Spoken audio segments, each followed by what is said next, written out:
Hello मेरे गुड्डा गुड़िया, आप सभी को गुड मॉर्निंग, सुप्रभात। और आप सभी लोग कैसे हैं? तो हम लोग क्लास 12th के बायोलॉजी सेशन को लेकर चल रहे थे, जिसमें हमने जीव और समष्टि टॉपिक को पढ़ाया था। किसको पढ़ाया था? जीव और समष्टि टॉपिक को। तो जीव और समष्टि टॉपिक जो पढ़ाया था, तो इसमें हमने आपको परजीविता के बारे में पढ़ा दिया था। किसके बारे में भैया? परजीविता के बारे में पढ़ा दिया था। अब उसी का आगे हम लोग को क्या करना है? कंटिन्यू करना है, ठीक है। अब यह क्लास जो है यूपी बोर्ड के लिए, UP board, Bihar board, MP board, Chhattisgarh board, Jharkhand board, Rajasthan board, इन सभी के लिए है। और हमने डायरेक्ट ये जो सेशन है 2026-27 के लिए है। इसमें हमने क्या किया है आपको कि बायोलॉजी का सबसे पहले लास्ट यूनिट को उठाया है। लास्ट यूनिट किसको उठाया भैया? लास्ट यूनिट टॉपिक उठाया है। तो उसी को हम लोग क्या करेंगे? आगे कंटिन्यू करेंगे। तो आज हम लोग को जो पढ़ना है, आज हम लोग को क्या पढ़ना है बाबू? स्पर्धा। क्या पढ़ना है? तो आज हम लोग पढ़ेंगे किसके बारे में? पढ़ेंगे स्पर्धा के बारे में। स्पर्धा, जिसको हम लोग क्या बोलते जानते हो? कंपटीशन। क्या बोलते हैं भैया? इसको बोलते हैं बेटा कंपटीशन बोलते हैं। क्या बोलते हैं? कंपटीशन। देखिए बच्चे, अगर आपसे मैं कहूँ यह कंपटीशन, स्पर्धा होता क्या है? स्पर्धा अगर मैं आपसे कहूँ कि होता क्या है बाबू, बहुत आसान भाषा में ऐसे समझ लो कि जीवन में आप जान लीजिएगा, जहाँ पे भी जीवों की संख्या बढ़ेगी, जहाँ भी जीवों की संख्या बढ़ेगी,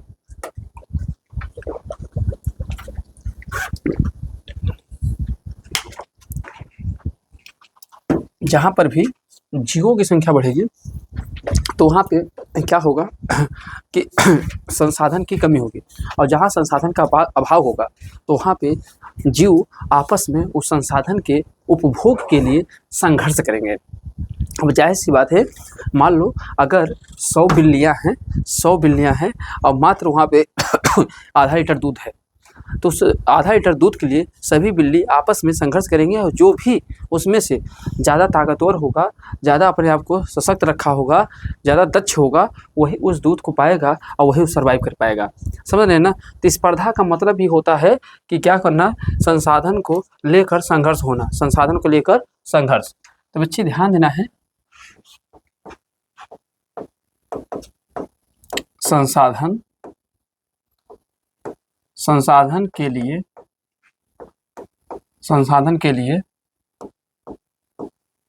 संघर्ष। तो बाबू अगर संसाधन के लिए संघर्ष करते हैं दो जीवों के बीच में, तो जो संघर्ष होता है ना, यह दो प्रकार से होता है। क्या होता है? दो प्रकार से।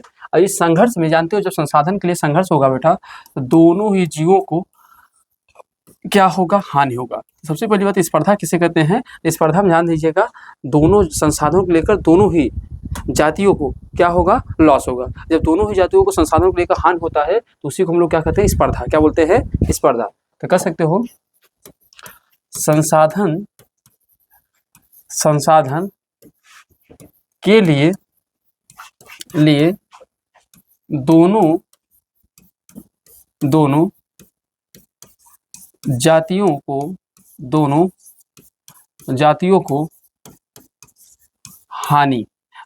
को हानि होती है। अगर दोनों जातियों को हानि होती है, तो उसे हम लोग क्या कहते हैं बाबू? स्पर्धा। क्या बोलते हैं बेटा? स्पर्धा ना। स्पर्धा में ध्यान देना, एक अंतःजातीय स्पर्धा होता है, एक क्या होता है? अंतराजातीय स्पर्धा। ध्यान देना, स्पर्धा भी होगा, कितने प्रकार होगा बेटा? एक होगा जिसको हम लोग बोलते हैं अंतःजातीय स्पर्धा। अब अंतःजातीय स्पर्धा का मतलब क्या होता है बाबू? ध्यान देना, इसका मतलब क्या होता है ना, जब समान जाति के जीवों के बीच में संघर्ष होता है, समान जाति के जीवों के मध्य संघर्ष होता है। तो समान जाति के जीवों के मध्य अगर संघर्ष होता है बाबू, तो उसे हम लोग क्या कहते हैं? समान जाति के जीवों के मध्य अगर संघर्ष होता है, तो उसे हम लोग क्या बोलते हैं? अंतःजातीय स्पर्धा। क्या बोलते हैं? अंतःजातीय स्पर्धा। तो अंतःजातीय स्पर्धा किसे कहते हैं? जब समान जाति के लिए जीवों के मध्य में संघर्ष हो। जैसे अब कोई भी चीज़, जैसे हिरण हो गया तो हिरण के मध्य में हो, शेर के मध्य में हो, गाय के मध्य में हो और बकरी के मध्य में हो, तो जब एक ही जाति के होंगे और उनके मध्य अगर संघर्ष होगा तो उसे बोलते हैं अंतःजातीय स्पर्धा। अब जैसे बताइए, एक चारे को लेकर दोनों बकरियां लड़ेंगी तो आपस में दोनों को ही तो हानि होगा ना, लाभ तो किसी को होने वाला नहीं है। और जब दोनों को हानि होता है तो उसे बोलते हैं क्या? अंतःजातीय। क्या बोलते हैं? अंतःजातीय स्पर्धा। तो एक तो जाति के बीच में होगा बेटा, और दूसरा जो होता है उसे बोलते हैं अंतरा जातीय स्पर्धा। तो अंतरा जाति जो स्पर्धा होता है बेटा, इसमें क्या होता है? अंतरा जातीय स्पर्धा में क्या होता है? तो इसमें विभिन्न जातियों जीवों के मध्य होता है ना, विभिन्न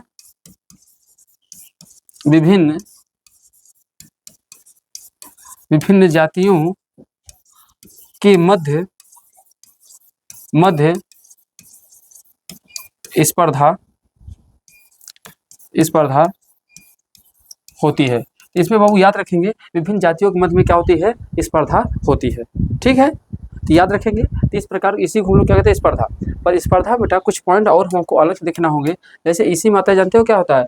गॉस कॉम्पिटिटिव एक्सक्लूसिव प्रिंसिपल, अर्थात स्पर्धा अपवर्जन सिद्धांत। इसी को में एक आता है बेटा, क्या आता है? स्पर्धा अपवर्जन सिद्धांत। स्पर्धा अपवर्जन सिद्धांत। अगर आपसे पूछे स्पर्धा अपवर्जन सिद्धांत किसने दिया था, ये किसका है बेटा? इसे बोलते हैं गॉस का नियम है। क्या है इसे? इसी को हम लोग क्या कहते हैं? गॉस। तो ध्यान रखना बेटा, ये गॉस का भी नियम है। गॉस का परिमेय। अभी वर्तमान में लेखपाल का पेपर हुआ था जो रद्द होने की प्रक्रिया के लिए मांग की जा रही, पर ऐसा कुछ हो नहीं रहा है, तो ध्यान देना है। तो इस गॉस, हम पूछा था गॉस का परिमेय किसके लिए था, तो गॉस का परिमेय किसके लिए था भैया? तो ध्यान देना, गॉस का परिमेय था स्पर्धा अपवर्जन सिद्धांत के लिए। किसके लिए था बेटा? स्पर्धा अपवर्जन सिद्धांत। यदि इसमें यह कहा जाता है, यदि दो निकट संबंधी जीव अगर सीमित संधारण की स्पर्धा करते हैं तो दोनों जातियों को क्या होता है? हानि होता है। यही बात तो समझा रहा हूँ आपको। हाँ, या फिर दोनों साथ साथ नहीं रह सकते हैं। समझ रहे हो ना? तो अगर बेटा, अगर यहाँ से कहा जाए कि इनके सिद्धांत में इन्होंने कहा क्या था बेटा, तो ध्यान देना, यदि दो निकट संबंधी जीव सीमित संसाधन के लिए स्पर्धा करते हैं तो दोनों साथ साथ नहीं रह सकते, है ना? क्या बताया था इन्होंने बेटा? लिखेंगे, यदि दो निकट, कैसे बेटा? दो निकट संबंधी जीव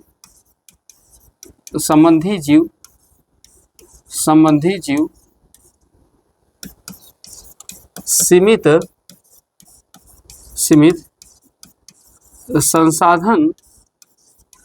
संसाधन के लिए, किसके लिए बेटा? सीमित संसाधन के लिए स्पर्धा करते हैं तो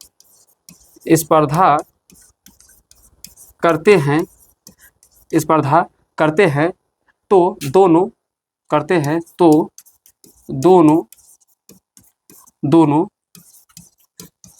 साथ साथ नहीं रह सकते हैं। ठीक बाबू, तो याद रखेंगे, यदि दो निकट संबंधी जीव सीमित संसाधन के लिए स्पर्धा करते हैं तो दोनों साथ साथ नहीं रह सकते। भाई दो लोग आपस में अगर लड़ रहे हैं तो जरूर एक अगर भाई क्या होगा, वहाँ से चला जाएगा ना। तो वास्तव में देखिए, स्पर्धा होता है क्या बेटा? मतलब ऐसा संबंध जहाँ पे दोनों जातियों को क्या हो बाबू? हानि हो। और जब दोनों जातियों को हानि होता है तो उसे हम लोग क्या कहते हैं? स्पर्धा। क्या बोलते हैं बाबू? स्पर्धा। स्पर्धा हम देखेंगे तो स्पर्धा भी दो प्रकार से होता है। एक अंतःजातीय स्पर्धा होता है। क्या होता है? अंतःजातीय स्पर्धा होता है बेटा, जहाँ समान जाति के लिए जीवों के लिए मध्य संघर्ष होता है। और दूसरा क्या होता है बेटा?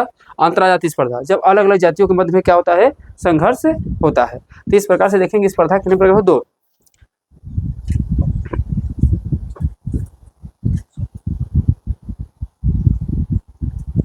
आइए बेटा, अब दूसरी बात समझते हैं, संसाधन विभाजन। क्या समझते हैं? संसाधन विभाजन, इसी से रिलेटेड है संसाधन विभाजन। चले आगे बढ़े। आइए अब हेडिंग डालें बेटा, रिसोर्स पार्टीशन, संसाधन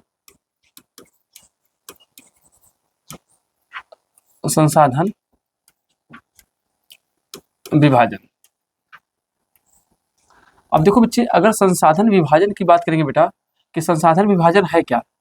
अब बच्चे ध्यान समझो, अगर मैं आपसे कहूँ कहीं पर कोई भी जाति कमज़ोर है, कोई भी जाति कमज़ोर है और एक जाति वहाँ पे क्या है, मजबूत है, तो अगर हमको मजबूत जाति के साथ कमज़ोर जाति को वहाँ रखना होगा तो कैसे वहाँ रह सकता है, कैसे रह सकता है। तो जाहिर सी बात है, अगर सेम प्रोडक्ट दोनों खाएंगे, अगर शेर मांस खा रहा है और जो दूसरा जाति अगर वो भी मांस खा रहा है, तो बताओ तब तो दोनों में संघर्ष होने वाला एकदम तय है, तब तो एकदम मारपीट होना तय है। अब ऐसे में वो सर्वाइव कर पाएगा क्या, नहीं। पर अगर वहीं पर जो कमज़ोर जाति है, जो कमज़ोर जाति है वो अपने खाने पीने के स्ट्रक्चर को बदल दे, जैसे अगर वो मांस खाता हो तो वो घास खाने लगे, घास खाने लगे, तो क्या उसके साथ अब सर्वाइव हो जाएगी, नहीं हो जाएगा। शेर उसे काहे नहीं मारेगा, कहे पहले खा पी के तैयार हो तब तुमको खाएंगे हम, है कि नहीं है, मेरी बात समझ रहे हैं ना। तो अगर कोई भी, अगर ध्यान दें बेटा, अगर बात करूँ तो यही पे कहा जाता है कि यही होता है संसाधन विभाजन, कि मतलब एक तरीके से जो कमज़ोर जाति की अपनी चारण गतिविधियों को अगर व्यवहार में बदल दिया जाए, अपने व्यवहार में क्या ला दें, परिवर्तन ला दें, तो ध्यान देना बेटा, तो भी ध्यान देना, बेहतर जाति के साथ अपना साथ साथ रह सकते हैं। तो बेटा यहाँ ध्यान देना, यदि यदि कमज़ोर जाति के जीव, कमज़ोर जाति के जीव अपने अपने चारण गतिविधियों में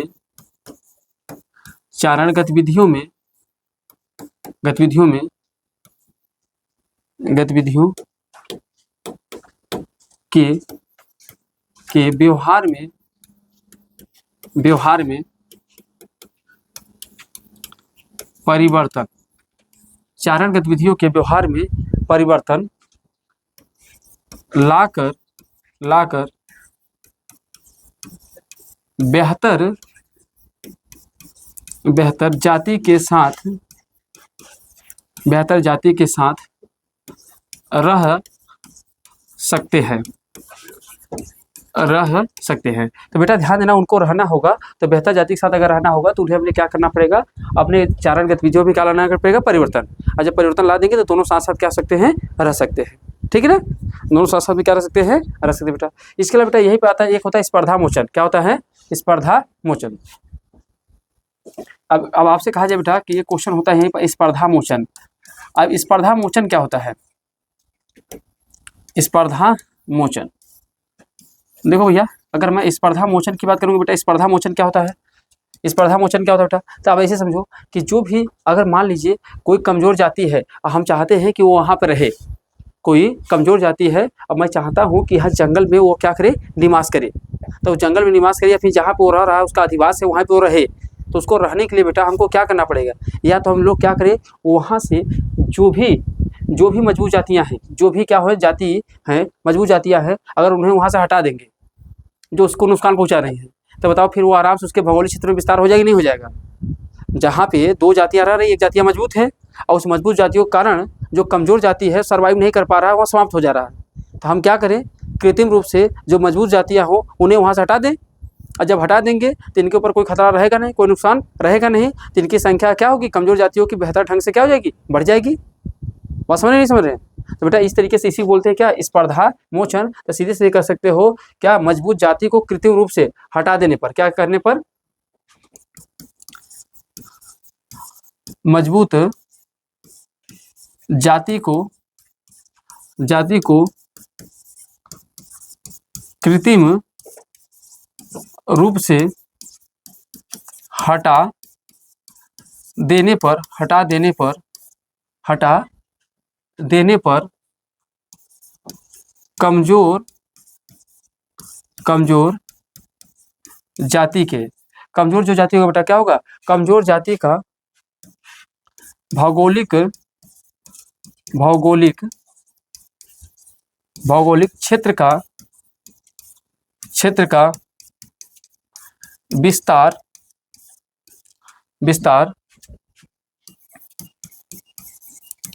हो जाएगा। क्या हो जाएगा बाबू, भौगोलिक क्षेत्र का विस्तार हो जाएगा। अगर क्या करेंगे, मजबूत जाति को वहाँ से अगर हटा देते हैं तो कमज़ोर जाति की भी संख्या वहाँ क्या आराम से आसानी से बढ़ाई जा सकती है ना। तो यही क्या कहलाता है बेटा, आपका स्पर्धा मोचन। संसाधन विभाजन क्या कहता है, यदि कमज़ोर जाति अपने अपने स्वयं व्यवहार में क्या ला ले, परिवर्तन।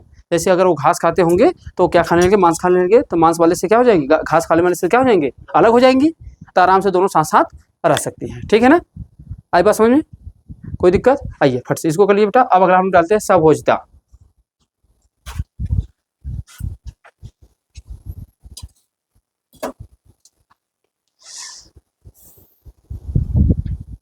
तेजी से करें भैया। आई होप आप लोग की 4-5 दिन की छुट्टी लगने वाली होगी जल्द ही। तो मैं कोशिश करता हूँ कि क्लास आपको रिकॉर्ड करके छोड़ दूँगा। ठीक है, क्लासेस रिकॉर्डेड डाल के रिकॉर्डिंग करके छोड़ दे रहा हूँ। तो जब तक मैं नहीं आता तब तक कुछ चैप्टर को कंप्लीट करते रहिएगा। ठीक है, ठीक है भाई, चलिए आइए अब डालेंगे बेटा सभोजिता। सहभोजिता, बाबू सभोजिता क्या होता है? सभोजिता इसमें बड़े आसान से बताता हूँ। इसमें एक जाति को क्या होगा बेटा फायदा और दूसरी जाति को क्या होगा हानि। इसमें क्या होगा, एक जाति को बेटा क्या होगा, एक यहाँ एक जाति को फायदा एवं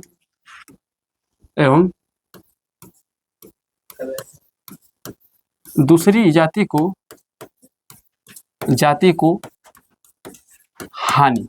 दूसरी जाति को क्या होगा बाबू, हानि। तो यहाँ पर एक जाति को फायदा एवं दूसरी जाति को जब हानि होता है तो उसे हम लोग क्या बोलते हैं, सभोजिता। क्या बोलते हैं, सभोजिता। तो सभोजिता समझ में आ गया है। इसमें क्या होगा, जिससे एक जाति को क्या हो जाएगा बेटा, यहाँ पर एक जाति को क्या होगा, लाभ होगा और दूसरी जाति को क्या होगा बेटा, हानि होगा। क्या होगा, हानि होगा। जैसे आपको बताओ, इसका सबसे बढ़िया एग्जाम्पल बताओ बेटा, जानते हो क्या?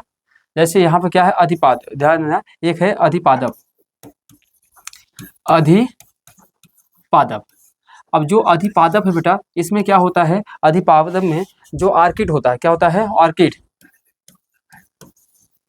आर्किड्स। अब देखो आर्किड्स को क्या हो रहा है बेटा, यहाँ पे आर्किड्स को क्या होगा, लाभ। क्या होगा, आर्किड्स और लाभ। और आर्किड्स होता है किस पे है बेटा, ध्यान देना, मैंगो पर। किस पे होता है, मैंगो पर। अरे सॉरी, देखो यहाँ मैं गलती लिखवा दिया है क्या यार, देखो बेटा यहाँ ये गलती लिखवा दिया मैं, इस सेंटेंस को थोड़ा सुधार लीजिए बेटा। यहाँ पे ऐसा नहीं है, यहाँ क्या हो रहा है, दूसरे जाति को हानि नहीं, दूसरे जाति को हानि की नहीं, बल्कि यहाँ क्या लिखना है, दूसरे जाति को न तो लाभ न तो हानि, न इसको लाभ होगा न तो हानि होगा बेटा, समझ रहे हैं। जैसे यहाँ पर भी आप सुधार लीजिएगा, यहाँ लिख लेंगे क्या होगा बेटा, शून्य। शून्य का मतलब होता है कि इसको न ही तो लाभ हो रहा है न तो हानि। जैसे जैसे बात ऑर्किड क्या होता है, मैंगो के ऊपर रहता है, अब मैंगो के ऊपर उसे निवास मिल जाता है। अब मैंगो के ऊपर रहता है, वही से उसको भोजन मिलता है, पर मैंगो के ऊपर उसका कोई प्रभाव नहीं पड़ता है। सर आमों के पेड़ पर चढ़ जाएगा और वही से अपना भोजन प्राप्त करते हैं, पर आम को कोई इफेक्ट नहीं पड़ता है। तो बताओ, एक को लाभ हुआ, दूसरे एक को आवास मिल गया, दूसरा को आराम से आवास पे उसके ऊपर रह रहा है, तो उसकी कोई दिक्कत भी नहीं हो रही है। समझ रहे, इस तरीके से बेटा। जैसे दूसरा बताऊँ आपको याद कर लेंगे, कौन याद कर लेंगे, वानिकल्स। वानिकल्स बहुत बढ़िया एग्जाम्पल है बेटा। दूसरा वानिकल्स, अब जो वानिकल्स होता है बेटा, इसमें आप देखेंगे तो वानिकल्स किस पे पाया जाता है बेटा, सबसे पहली बात ध्यान देना है, तो वानिकल्स के बारे में ही एक बात एकदम फिट है बेटा। इसमें एक जीव को क्या होगा, बेटा लाभ होगा, एक जीव को क्या होगा बेटा, लाभ। और दूसरे जीव को जो होगा, जैसे व्हेल मछली, तो जो व्हेल मछली होती है बेटा, व्हेल मछली होती है, उसको ना तो लाभ ना हानि, ये किसके पाया जाता है, वानिकल, व्हेल मछली के ऊपर पाए जाते हैं। ठीक है, इसके सब उदाहरण है बेटा। तीसरा अगर आपको मैं बताऊं, बगुला, जो बगुला होता है बेटा, अब बगुला को ध्यान देना है, तो बगुला को क्या होगा, लाभ होगा। अब किसके ऊपर रहते हैं बेटा, ये ध्यान देना है, चारण पशु जैसे गाय हो गया, गाय भैंस, अब आप देखोगे मगरमच्छ इत्यादि। अब देखो क्या होता है कि बगुला जो होता है, उनके गाय भैंस के ऊपर जैसे बैठ जाता है तो उनके कान से निकाल कर खाता रहता है, या फिर बगुला जब मगरमच्छ के दांतों में मांस फंसे होते हैं तो बगुला देखो मुंह खुला रहेगा। अब अगर उसके अंदर से बगुला निकालेगा तो उसको खाएंगे नहीं वो, क्यों, क्योंकि उनके दांत की सफाई हो जा रही है एक तरीके से। हाँ, तो देखोगे चारण पशु के ऊपर बगुला बैठ के अपना उसके ऊपर से जू फू खाते पीते रहते हैं। बगुले के ऊपर क्या होगा, जो सब चीज़ खाते रहते हैं तो उनको कोई फर्क भी नहीं पड़ता है, उनका कोई नुकसान हो भी नहीं रहा है। अब इनको क्या मिल जा रहा है बेटा, लाभ मिल जा रहा है, ठीक है ना। अच्छा बेटा आप लोग क्या किसको याद कर सकते हैं, बहुत बढ़िया है। चौथा, क्लोन मछली, मछली और प्लस बेटा क्या लेंगे, सी,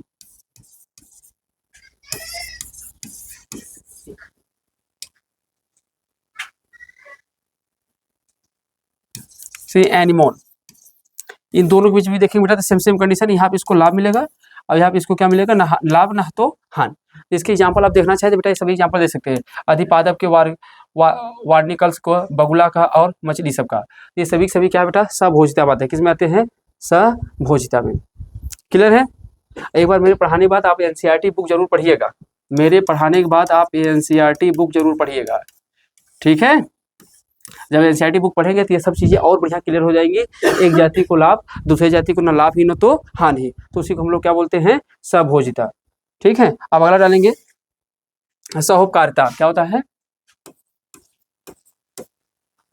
अरे यार यहाँ क्या है बात, सहोपकारिता।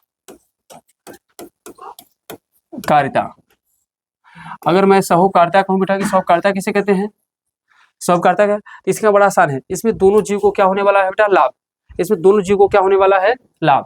ध्यान देना बाबू, दोनों जीव को लाभ, और जब दोनों जीव को लाभ होता है तो उसे बोलते हैं सहोपकारिता, मतलब दोनों लाभ रहेंगे, प्लस प्लस दोनों को लाभ होता है। जब दोनों जीव को लाभ होता है बेटा तो उसे हम लोग क्या बोलते हैं, सहोपकारिता, क्या बोलते हैं, सहोपकारिता। सबसे इंपॉर्टेंट चीज है बेटा, इसके एग्जाम्पल बहुत याद रखना है। जैसे इसमें आपको एग्जाम्पल बताऊं ना, इसके एग्जाम्पल याद कर सकते हो, किसको, लाइकेन को, किसको, लाइकेंस। तो जो लाइकेंस होते हैं बेटा, इसके सबसे बड़ी बात है लाइकेन, तो जो ये लाइकेन होता है बच्चे, तो लाइकेन की खास बात जानते हो क्या है, ये ध्यान देना, ये किसका किसका मिश्रण है बेटा, तो ये शैवाल और कवक का मिश्रण है। क्या है, शैवाल और, ये किससे मिलकर बना होता है, शैवाल और कवक। तो जो शैवाल है और कवक है, दोनों का मिश्रण ही क्या कहलाता है, लाइकेन, क्या कहलाता है, लाइकेन। अब देखो दोनों, ये शैवाल और कवक दोनों साथ साथ रहते हैं, शैवाल और कवक दोनों साथ साथ रहते हैं, दोनों देखो शैवाल कवक किसके ऊपर, लाइकेन से साथ जुड़े होते हैं, शैवाल कवक मिला के क्या मिलता है, लाइकेन, क्या बनता है, लाइकेन। तो शैवाल करता क्या बेटा, तो शैवाल जानते हो क्या करता है, प्रकाश संश्लेषण के माध्यम से भोजन बनाता है। क्या करता है, प्रकाश संश्लेषण के माध्यम से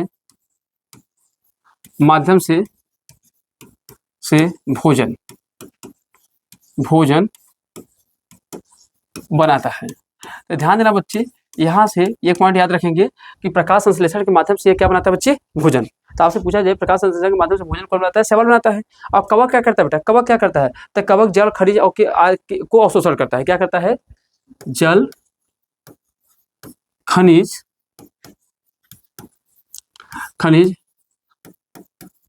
आदि को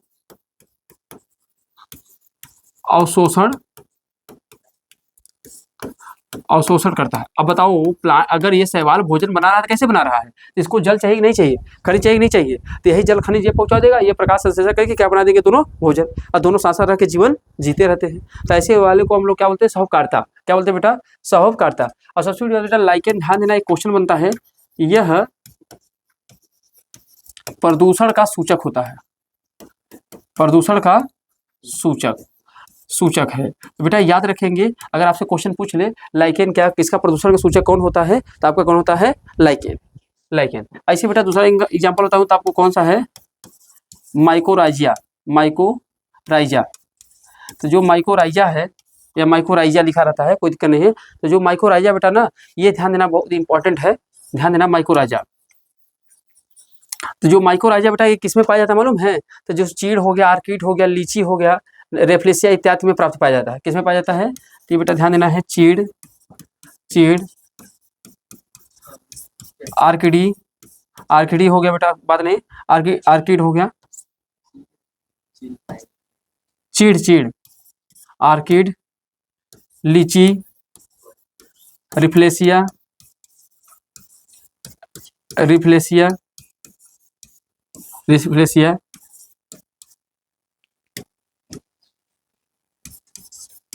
इत्यादि से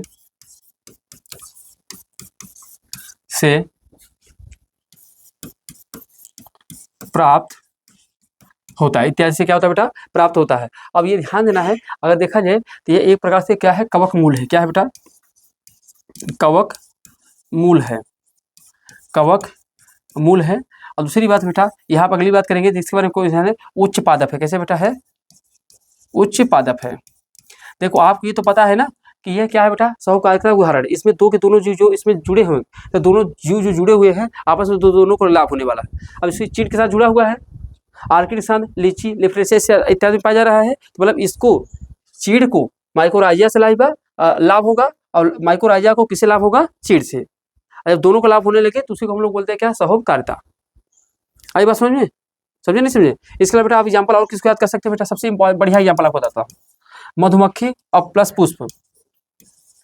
मधुमक्खी और प्लस किसको याद करेंगे बेटा? पुष्प को। अब जरा देखो मधुमक्खी और पुष्प में क्या होगा? अब जरा बताओ, मधुमक्खी जब पुष्प के ऊपर बैठेगी तो उसके जो कलिका होते हैं, जो कैलिक्स होते हैं, उस कैलिक्स से उसे क्या प्राप्त हो जाएगा? उस कैलिक्स से उसे शहद प्राप्त हो जाएगा। और मधुमक्खी को, पुष्प को क्या फायदा हो जाएगा? तो उसके जो परागकण होंगे उड़ किस पे पहुंच जाएंगे? वर्तिकाग्र पहुंच जाएंगे। तो एक जीव, दोनों जीव को लाभ हो रहा है नहीं हो रहा है? तो पुष्प को, मधुमक्खी को क्या मिल जा रहा है? शहद। और पुष्प को क्या हो जा रहा है? निषेचन। तो कह सकते हो एक तरीके से ये ध्यान देना है, परागण। क्या बेटा? पौधों के परागण के लिए, पौधों के परागण के लिए बढ़िया होते बेटा, पौधों के परागण के लिए बेटा।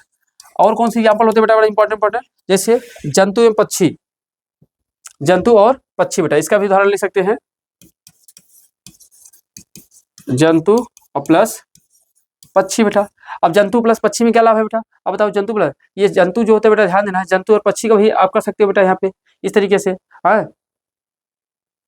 अभी क्या करते हैं ये भाई पक्षी जो होते हैं फल खाते हैं, ये फल खाते हैं, और जब फल खाते हैं तो इससे क्या हो जाता है कि भाई जाहिर सी बात है अन्य स्थान पर इनका क्या हो जाता है? विसर्जन हो जाते हैं। मतलब जब फल खाते हैं तो इसके साथ ये जो छोटे छोटे जीव जंतु होते हैं एक स्थान से कहाँ चले जाते हैं? दूसरे स्थान चले जाते हैं। भाई जहाँ फल मिलेगा वहाँ पहुँच जाते हैं। समझ रहे? इस तरीके से इनके अंदर होता है। और सबसे बढ़िया एग्जाम्पल बेटा याद कर लेंगे, आपके बुक में दिया भी है, जो चौथा एग्जाम्पल है, अंजीर। अंजीर का पुष्प। अब देखो बेटा, अंजीर का जो पुष्प होता है इसमें क्या होता है? अंजीर का पुष्प प्लस बर्रय। क्या होता है बेटा? आपके जो आता है बर्रय। अब देखो इन दोनों में क्या कंडीशन है, सबसे बड़ी खास बताओ ना। तो जो अंजीर का पुष्प होता है ना, इसके अंदर क्या बेटा पाए जाते हैं? अंजीर के पुष्प में परागकण होंगे।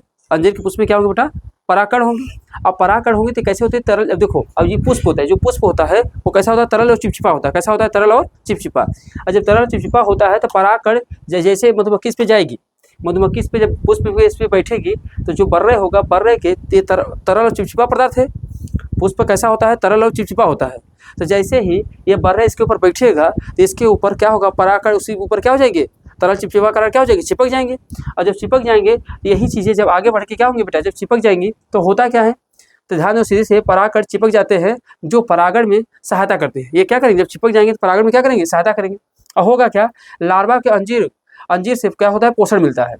अब जो अंजीर होते हैं उससे उसको क्या मिल जाता है? पोषण मिल जाता है। अब इस तरीके से देखेंगे तो दोनों आपस में क्या होते हैं? जुड़े रहते हैं। एक तरीके से समझो, बर्रे अपने अंडे अंजीर के पुष्प में दे देती है। क्या करती है? बर्रे अपने, ध्यान देना बेटा, यहाँ पे क्या होती है? बर्रे अपने अंडे अंजीर के पुष्प में दे देती है। अब यह अंडा को क्या करती है? पोषण करती है। अब देखो होता क्या है, ये जो बर्रे है बेटा इंपॉर्टेंट है। बर्रे क्या है कि बर्रे के पास जो इसके एक सेल है, जो इसके क्या है? एक सेल है। तो यह एक सेल क्या होंगे? जब ये अंजीर पे जाएगी तो अंजीर में ये तो पुष्प के उसके कारण इसके में क्या चिपक जाएंगे। जैसे ये बर्रे के जो एक सेल होंगे तो पुष्प के लार्वा है, पुष्प का लार्वा है, और उसके कारण इसमें क्या होंगे? चिपक जाएंगे। और जब चिपक जाएंगे तो ये अंजीर क्या करेगा? इसके एक सेल को क्या करेगा? ये क्या करेगा? पोषक पदार्थ देकर इसी को क्या करेगा? बढ़ा देगा। समझ रहे हो? अब इसे एक नए बर्रे का क्या हो जाएगा? निर्माण। बर्रे मतलब जो मधुमक्खी होती है, ये भी एक प्रजाति ही होती है बर्रे के। तो इस प्रकार से इनका भी रिलेशन मिल जाता है बेटा, याद रखेंगे। तो ध्यान है, बर्रे अपने अंडे अंजीर के पुष्प में देता है और यह अंडा का क्या करता है? पोषक देता है। समझ रहे हैं? तो अगर आपसे पूछा जाए तो बर्रे अपने अंडे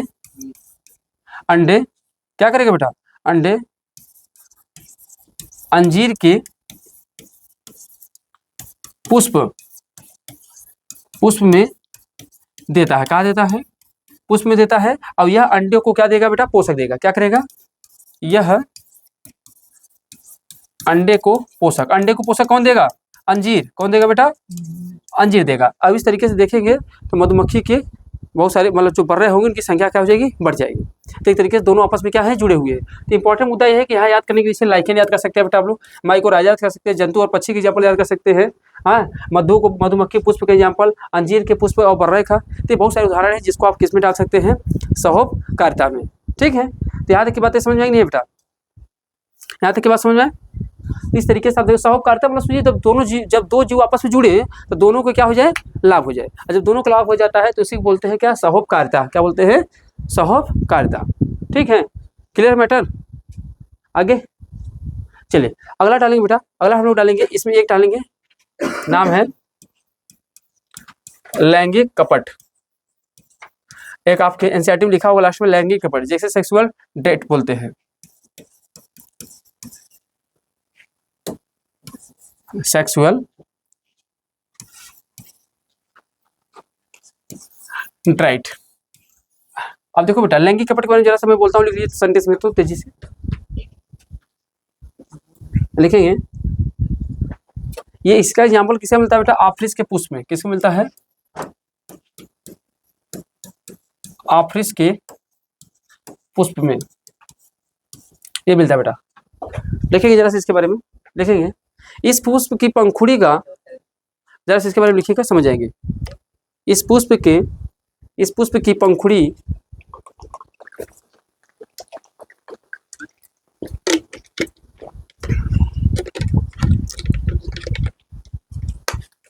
इस पुष्प की पंखुड़ी का साइज और रंग, इस पुष्प की पंखुड़ी का साइज और रंग मादा भक्षिका से मिलता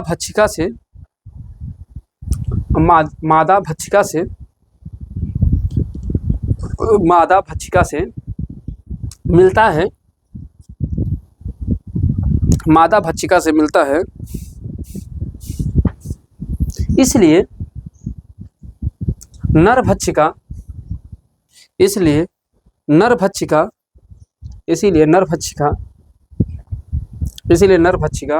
इसकी ओर आकर्षित हो जाती है। इसीलिए नर भक्षिका इसकी ओर आकर्षित हो जाती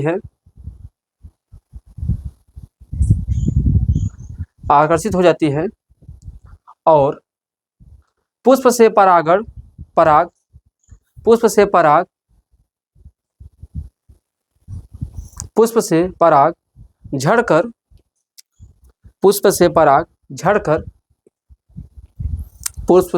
झड़कर गिरते हैं और परागण हो जाता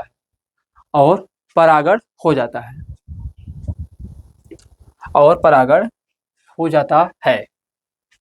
तो देखो बाबू, तो अगर लैंगिक कपट पूछा तो एक तरीके से इसका एग्जांपल क्या? आफरिस के पुष्प। तो इसमें देखेंगे ना, तो जो पुष्प की पंखुड़ी होती है ना, इसका साइज रंग एकदम मादा की भक्षिका से मिलती जुलती रहती है। और जब मिलती रहती है तो ये सोचता है वही है, और उसी में जाकर अपने क्या होते हैं? परागणों को गिरा देगा।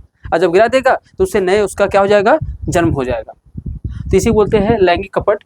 और आपका जो ये चैप्टर था बेटा हमारे पास, जीव एवं समष्टि, जीव और समष्टि। अब जीव और समष्टि टॉपिक जो हमारे द्वारा होता है बेटा, ये क्या हो जाता है आपका? कंप्लीट। क्या हो जाता है? कंप्लीट। तो जीव और ये समष्टि हमारे द्वारा कंप्लीट हो गया है। अब इसके बाद, अभी आपके द्वारा कंप्लीट नहीं हुआ है, अब इसके बाद हमने इस चैप्टर को पढ़ा दिया है। अब आप ये क्या करिए, एनसीईआरटी क्लास 12 की जो बुक है जीव समष्टि टॉपिक को ले जाकर अब उसको पढ़िए, लाइन बाय लाइन, एक एक लाइन को कायदे से। और जब पढ़ेंगे तो हमने आपको जो पढ़ाया उस नोट्स को रखे रहिए अपने पास, और उसको पढ़ाने के बाद उस नोट्स के साथ रिवीजन करिए। फिर आप देखिए आपके यूपी बोर्ड के साथ बेटा, यूपी बोर्ड के साथ अगर आपके नीट के भी क्वेश्चन बेटा अगर होना नहीं चालू हुए तो बताइएगा। पर ये तभी संभव होगा जब इस क्लास को पूरा पढ़ लीजिए, नोट्स को अपने बढ़िया से एक बार रिवीजन कर लीजिए, और फिर बुक पढ़िए। बुक जरूर पढ़िए, बहुत इंपॉर्टेंट है आपका बुक पढ़ना, बहुत इंपॉर्टेंट बेटा। जो बुक पढ़ेगा वही सिलेक्शन लेगा। इधर आप बुक से दूरियां बना रहे हैं, इसलिए सिलेक्शन से अपनी दूरी जा रहे हैं। ठीक है, तो आपके चैप्टर कंप्लीट हो जा रहे हैं बेटा। अगला जो हमारा चैप्टर है बाबू, अगला चैप्टर हम जो आपको पढ़ाने वाले हैं, क्या है हमारा अगला चैप्टर है बेटा, जिसका नाम है पारितंत्र। क्या पढ़ने वाले हैं? पारितंत्र, जिसका नाम है इको सिस्टम। इको सिस्टम इसको बोलते हैं, एक नाम और जानते हैं पारिस्थितिकी तंत्र। तो हम लोग इसी चैप्टर को पढ़ेंगे अगले चैप्टर में बेटा। तो ये भी अपने में बड़ा महत्वपूर्ण चैप्टर है। और पर्यावरण में कुल 3 टॉपिक है हमारे पास, जीव और समष्टि, और उसके बाद हमारा कौन है? पारितंत्र है, और फिर कौन हमारे पास है? आपका बायोडाइवर्सिटी। तो ये तीनों टॉपिक हम बहुत जल्दी ही खत्म करेंगे, ठीक है। तो कल हम लोग मिलते हैं नए टॉपिक के साथ। अगर आपको क्लास बढ़िया लगा है तो अधिक से अधिक बच्चों को शेयर कीजिए, और जो हमारा TWG का 10th और 12th वाला क्लास है इसको अधिक से अधिक सब्सक्राइब करिए और लोगों के पास शेयर करिए, ठीक है। मिलते हैं अगले वीडियो, तब तक के लिए सभी को जय हिंद, जय भारत।